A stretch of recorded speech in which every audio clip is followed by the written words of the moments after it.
kalikasan, kasalanan, bagay medisina upang lunasan karamdamang pinapahirapan sa tuwina.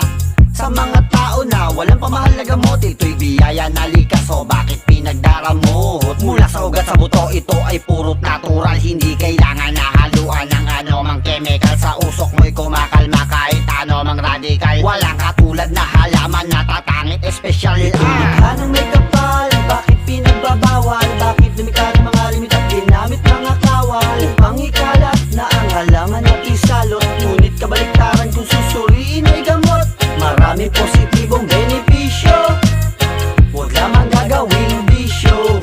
Maraming positibong benepisyo, huwag lamang gagawing bisyo. Herbal na medisina, sa'yo'y sabik sa tuwinang gulong-gulo ang isip, ika'y humahalina. Matay nakapikit na, halos walang makita, kumakalma sa simoy mo, ako'y lumilipad na.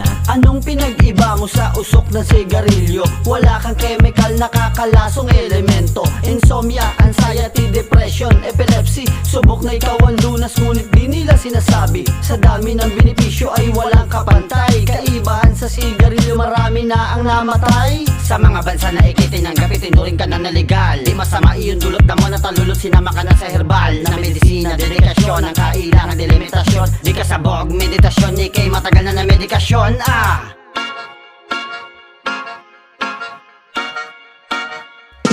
Ito'y likha ng may kapal, bakit pinagbabawal? Bakit lumikha ng mga limit at ginamit mga kawal upang ikalat na ang halaman at isalot? Ngunit kabaliktaran kung susuriin ay gamot, maraming positibong benepisyo, huwag lamang gagawing bisyo.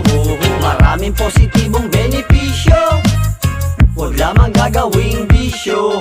Ito'y likha ng may kapal, bakit pinagbabawal? Bakit lumikha ng mga limit at ginamit mga kawal upang ikalat na ang halaman at isalot? Ngunit kabaliktaran kung susuriin ay gamot, maraming positibong benepisyo, huwag lamang gagawing bisyo. Maraming positibong benepisyo, huwag lamang gagawing bisyo.